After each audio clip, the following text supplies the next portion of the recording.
السلام علیکم ورحمۃ اللہ وبرکاتہ۔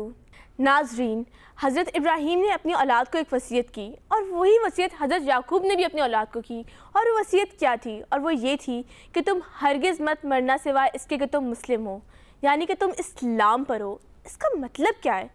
کیا اس کا مطلب صرف یہ ہے کہ انسان نے کلمہ پڑھا ہو، وہ مسلمان ہو، یا اس کا مطلب یہ ہے کہ اس کے اعمال اسلام کے مطابق ہوں؟ یہ وصیت تو وہ تھی جو پیغمبروں نے اپنی اولاد کو کی۔ ناظرین، ہم کیا وصیت کرتے ہیں اپنے اولاد کو مرنے سے پہلے؟ کہ اپنا مال وہاں سے لے لینا، وہاں میں نے پیسے دیے پیسے واپس لے لینا، اس فلاں انسان سے میں ناراض ہوں، اس کو تو بالکل مت آنے دینا، اس فلاں انسان کو تو بالکل گھر میں مت گھسنے دینا، یا پھر ایسے کرنا کہ وہ پیسے وہاں رکھے ہیں، وہ مال وہاں سے لے لینا۔ وراثت کی تقسیم کے اندر کئی دفعہ ہم گڑبڑ کر دیتے ہیں۔ ہم ایسا کرتے ہیں کہ جو بچہ ہمارا سب سے فیوریٹ ہوتا ہے اس کو ہم تحفے تحائف کی صورت میں کچھ زیادہ مال دے دیتے ہیں، اپنے بچوں کا حق مار دیتے ہیں۔ ہماری وصیتیں اپنی اولاد کے لیے کیا ہیں؟ پیغمبروں کی وصیتیں اپنی اولاد کے لیے کیا تھیں؟ ایک پیغمبر اگر اپنی اولاد کو مرنے سے پہلے یہ الفاظ کہہ رہا ہے تو اس کا مطلب کیا ہے یاسمین؟ دیکھیں عائشہ، اصل میں بات یہ ہے کہ ہم لوگوں نے موت کا ابھی تک کانسیپٹ سمجھا ہی نہیں ہے۔ صحیح۔ جب تک کہ ہم موت کو نہیں سمجھیں گے، ہم پھر اس کے بارے میں پلاننگ بھی نہیں کریں گے، اور پھر اینڈنگ بھی جو ہے اس کی ہم گڑبڑ کر دیں گے۔ صحیح۔ اس میں سب سے پہلی بات یہ ہے کہ جب انسان کو، جس کے کہا جاتا ہے نا کہ کل نفس ذائقۃ الموت، صحیح، کہ ہر نفس نے موت کا مزہ چکھنا ہے، تو خاص طور پر مزہ چکھنے کی بات کیوں آتی ہے؟ ایسا نہیں لگتا کہ یہ کچھ عجیب سا ہے کہ ہماری تو روح جو ہے وہ نکل رہی ہے جسم سے، لیکن بات اللہ کہہ رہے ہیں کہ موت کا مزہ چکھنا ہے؟ کیا موت کا بھی کوئی مزہ ہوتا ہے؟ تو اس کے اندر کہ انسان جو ہے جن مزوں کی خاطر ساری زندگی اپنی کھپاتا ہے، اسی ذائقے پہ اس کی موت ہوتی ہے۔ اب آپ دیکھیں کہ ہر چیز کے اندر اگر ہم دیکھیں ہماری زندگی میں، تو ہم کیا کہتے ہیں؟ مزہ نہیں آ رہا۔ کوئی بھی چیز ہوتی ہے اگر پھیکی سی ہو تو ہم کہتے ہیں ہم یہ نہیں کھا رہے، ہمیں مزہ نہیں آ رہا، ہم وہاں نہیں جا رہے کیونکہ ہمیں مزہ نہیں آ رہا۔ یعنی کہ ہماری زندگی جو ہے ہمارے مزے کے گرد گھومتی ہے۔ اور اگر آپ کسی کو باذ ذوق سمجھتے ہو تو آپ کہتے ہو کہ بھئی آپ کا گھر بڑا ٹیسٹفلی ڈیزائن ہوا ہے، یا آپ کے کپڑے بہت ٹیسٹفلی آپ نے کیے ہیں، یا آپ کا ذوق بہت اچھا ہے۔ اکثر لوگ جن کو کتابوں کا شوق ہوتا ہے ہم کہتے ہیں یہ بڑے باذ ذوق ہیں، بہت نفیس طبیعت ہے ان کی۔ تو یہ جو ساری زندگی ہم اگر دیکھیں، جو ہمارے اعضاء میں جو ایک سب سے امپورٹنٹ چیز ہے نا، وہ زبان ہے۔ یا تو ہم اس کی خاطر کچھ نہ کچھ کھا رہے ہوتے ہیں۔ اب دیکھیں کہ جب آپ نوالا بھی منہ میں لیتے ہیں تو وہ اس کا ذائقہ کتنی دیر رہتا ہے منہ میں؟ 1 منٹ۔ اور اس کے بعد جب وہ پیٹ میں چلا جاتا ہے تو پیٹ کو ذائقہ کا کوئی احساس نہیں ہے، لیکن ہماری زبان میں وہ ٹیسٹ برڈز ہیں جس کی وجہ سے ہم جتنے نت نئے کھانے ہوتے ہیں وہ ہم کیوں کر رہے ہوتے ہیں؟ کیونکہ وہ ذائقے کے پیچھے۔ آپ دیکھیں کہ اگر آپ رات میں چلے جائیں تو سارے شہر کے جو ریسٹورنٹس ہیں وہ بھرے ہوئے ہوتے ہیں، کیونکہ سب لوگ ذائقہ چاہتے ہیں یا ایک آؤٹنگ چاہتے ہیں۔ ذائقہ برا نہیں ہے، لیکن بات یہ ہے کہ اگر ہماری زندگی میں ہم نے ہمیشہ گناہوں کو پسند کیا، اس کا ذائقہ لیا، کیونکہ کیا ہوتا ہے کہ گناہ بھی جو ہے اس کا ٹیسٹ کتنی دیر رہتا ہے؟ ہمارے دماغ پہ رہتا ہے اس کا تھوڑا سا اثر رہتا ہے، اور اس کے بعد وہ پھر ذائقہ ختم ہو جاتا ہے۔ لیکن انسان اس گناہوں کی لذت میں اتنا بے ہوش ہو جاتا ہے کہ پھر وہ اپنی موت کو بھول جاتا ہے۔ اور پھر اسی لیے آپ دیکھیں کہ کئی لوگوں کا جو انجام ہے وہ ہمیں خود بھی دنیا میں نظر آتا ہے کہ بہت اچھا ہوتا ہے، یا پھر بعض وقت ہمیں لگتا ہے کہ بہت اس بندے کا بہت برا انجام ہوا۔ یعنی کہ کچھ چیزیں ایسی ہوتی ہیں کہ ہمیں خود لگتا ہے کہ اگر کسی کی موت ایسی جگہ پہ آ گئی جہاں پہ وہ کوئی گناہ کا کام کر رہا تھا، تو آپ کیا کہیں گے کہ اس کی موت کیسی ہوئی؟ بری موت ہو گئی۔ اور اگر کوئی شخص سجدے میں گرتا ہے اور سجدے میں اس کی موت آ جاتی ہے، یا قرآن پڑھتے ہوئے اس کی موت آ جاتی ہے، یا عمرہ کرتے ہوئے آ جاتی ہے، یا حج کرتے ہوئے آتی ہے، یا کسی وقت آپ دیکھتے ہیں کہ وہ سکون سے مر جاتا ہے، یا اس کے ایسے اعمال ہوتے ہیں کہ آپ کو لگتا ہے کہ اس کی جو موت ہے، جو ایک شخص مسجد میں بار بار جاتا ہے اور اس کی مسجد میں موت آ جاتی ہے، یا ایک نماز سے دوسری نماز کے دوران میں موت آ جاتی ہے، تو ہمیں کیا لگتا ہے کہ یہ پاک صاف گیا اس دنیا سے۔ تو اللہ سبحانہ تعالیٰ نے ظاہری علامات بھی دکھائی ہیں، اور اس کے اندر اگر ہم دیکھتے ہیں کہ جب موت آتی ہے تو ہماری جو روح ہے وہ کیا ہوتی ہے؟ انتقال، ہم کہتے ہیں نا منتقل، انتقال کر گئے، کہ روح جو ہے وہ منتقل ہو گئی، ٹھیک ہے نا، یعنی کہ جسم تو قبر میں چلا جاتا ہے لیکن جو روح ہے وہ پھر برزخ میں چلی جاتی ہے، اور اس کے اندر بھی پھر 2 درجات ہیں، علیین ہے یا سجین ہے۔ تو ہم امید جو ہے ہمیشہ یہی رکھتے ہیں اللہ سبحانہ تعالیٰ سے، اور ہمیشہ یہ دعا کرتے ہیں کہ اللہ سبحانہ تعالیٰ ہمارا حسن خاتمہ کرے، یعنی کہ ہمیں مرتے وقت کلمہ شہادت نصیب فرما، ہمارا جو ہے نیک لوگوں میں ہو، ہم کہتے ہیں نا کہ قبر بھی نیک لوگوں کے ساتھ ہو، ہماری جو روح ہے وہ نیک لوگوں کے ساتھ جمع ہو، کیونکہ روح جو ہے وہ کہیں تو جائے گی، جہاں اچھے ارواح ہوں گی تو وہ اگر ان کے ساتھ جائے گی تو اس کا جو برزخ کا وقت ہے وہ اچھا گزرے گا، اور اگر وہ نعوذ باللہ کوئی بری روح ہوگی تو وہ ظاہر ہے کہ وہ جہاں پہ تمام جرائم والوں کی روحیں ہوں گی وہ ان کے ساتھ جائیں گی۔ بے شک۔ تو حسن خاتمہ جو ہے یا اس کی دعا کرنا یا اس کی جستجو کرنا اور اس کے لیے پھر ایکٹ کرنا بہت ضروری ہے۔ بے شک۔ تو ناظرین، برزخ کیا ہوتی ہے، خاتمہ بالخیر کے اندر اس کا کیا رول ہے، یہ ہم ڈسکس کریں گے ایک بریک کے بعد۔ So let's take a short break. Welcome back ناظرین، میں آپ کو ہمارے شو ہمارے دن آسان دین میں خوش آمدید کہتی ہوں۔ ناظرین، رسول اکرم صلی اللہ علیہ وسلم کا فرمان ہے کہ قیامت سے پہلے ایک لشکر آئے گا اور وہ آ کر کعبہ پر حملہ کرے گا۔ اللہ سبحانہ وتعالیٰ اس کو لشکر کو زمین میں دھسا دیں گے۔ ان سے سوال کیا گیا کہ ہو سکتا ہے وہاں بازار ہو سکتا ہے وہاں پہ لوگ خرید و فروخت کر رہے ہوں، تو ان کا کیا قصور ہے، پھر ان کا کیا انجام ہوگا؟ تو انہوں نے جواب دیا کہ ہر انسان اپنی نیت پہ اٹھایا جائے گا۔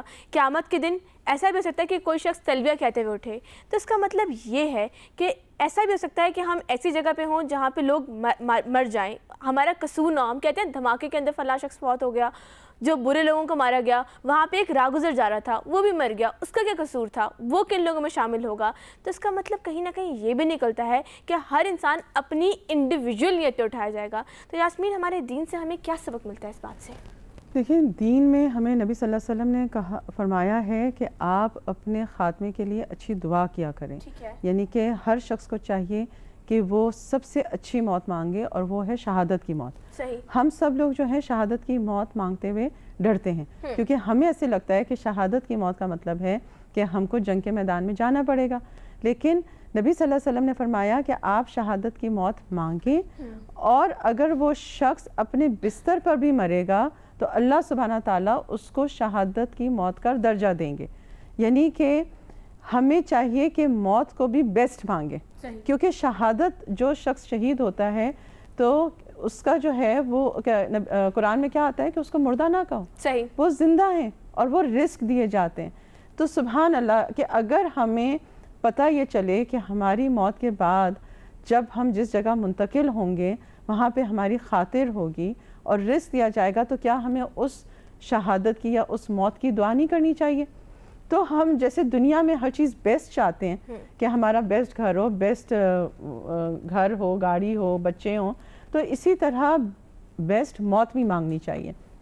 اور اسی لیے دیکھیں کہ جس کو کہتے ہیں کہ موت کا ذکر کیا کرو، موت کو یاد کیا کرو، کیونکہ موت بھی آپ کو یاد کرتی ہے۔ ہم سب جو ہیں وہ تیزی سے کس طرف جا رہے ہیں، زندگی کی طرف یا موت کی طرف؟ زندگی کی طرف۔ موت کے بارے میں کچھ سوچنا ہی نہیں چاہتا، سوچتا نہیں ہے، لیکن اگر آپ دیکھیں تو ہمارا ہر ایک دن جو ہے ہمیں موت کے قریب کر رہا ہے۔ اگر کوئی ہم سے موت کی بات کرے تو ہم کہتے ہیں کیسی باتیں کر رہے ہو، وہ کہتے ہیں ہم سننا نہیں چاہتے، ڈراؤ نہیں۔ لیکن اگر ہم خاتمہ بالخیر مانگتے ہیں، کیونکہ دیکھیں آپ جب نبیوں نے یہ چیزیں مانگی، جب انہوں نے اپنے بچوں کو یہ وصیت کی، تو کیا ہمیں وصیت نہیں کرنی چاہیے؟ ہمیں سب سے زیادہ اس چیز کی فکر کرنی چاہیے کہ ہماری اینڈنگ کیسے ہے، because it is the ending that counts, یعنی کہ ہر عمل کا دار و مدار اس کے خاتمے پہ ہے۔ ہم جب زندگی میں آئے تو اللہ سبحانہ تعالیٰ نے ہمیں کلمہ شہادت جو ہے وہ کانوں میں سنا دیا، ہم مسلمان کے گھر میں پیدا ہوئے، لیکن کیا اس کا مطلب ہے کہ ہر مسلمان کا جو بچہ ہے وہ لازمی جنت میں جائے گا؟ نہیں۔ کیوں؟ اس کی انڈیویجول ایفرٹ ہوگی تو جائے گا، یعنی کہ اس کی اینڈنگ کیسے ہے؟ بگننگ تو اس کو ایک پش مل گیا، کک سٹارٹ مل گیا، لیکن بہت سارے لوگ ہیں جو پھر بعد میں دائرہ اسلام میں داخل ہوتے ہیں، وہ بورن مسلمز نہیں ہوتے، لیکن ان کی اینڈنگ کیسے ہوتی ہے کہ دے ڈائیڈ ایز اے مسلم۔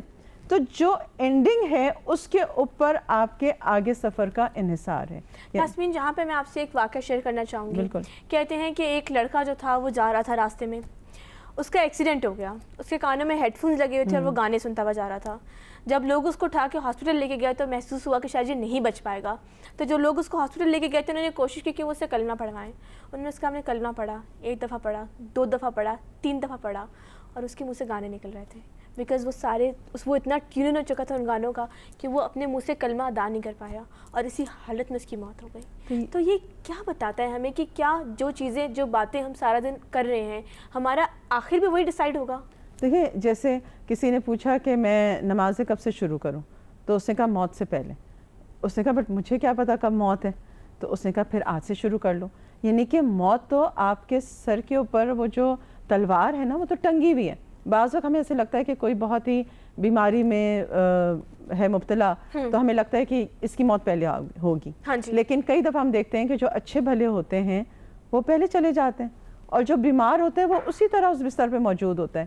تو موت کا جو تعلق ہے وہ کسی کی بیماری سے نہیں ہے, کسی کی عمر سے نہیں ہے, کسی خاص اس چیز سے نہیں ہے کہ یہ کام میں کر لوں گا تو پھر مجھے موت آئے گی. یعنی کہ اللہ نے وہ جو پلاننگ کی ہوئی ہے اس کا پتہ صرف اللہ ہی کو ہے. تو اسی لیے ہمیں جو ہے وہ ہر وقت پریپیئرڈ رہنا چاہیے. جیسے آپ پھر دیکھیں کہ آرمی کے لوگ ہوتے ہیں, جب جنگ کا ایک وقت ہوتا ہے تو کیا ہوتا ہے کہ ایک جو یعنی کہ بیچ ہوتا ہے وہ ہر وقت ایفیشینٹ ہوتا ہے, یعنی کہ وہ یونیفارم پہن کے تیار ہوتا ہے کہ ابھی کال آئی اور ہم فوراً جو ہے ودن منٹس پلین لیں گے یا جو بھی ہے اور اس کو لے کے ہم چلے جائیں گے جنگ کے میدان میں. تو موت کے لیے بھی تیاری ایسی ہی ہونی چاہیے, کیونکہ اسی لیے جو اللہ نے نظام بنایا ہے 5 وقت کی نماز کا, ظاہر ہے آپ اسی یعنی کہ نمازوں کے دوران میں ہی ایک انسان جائے گا نا.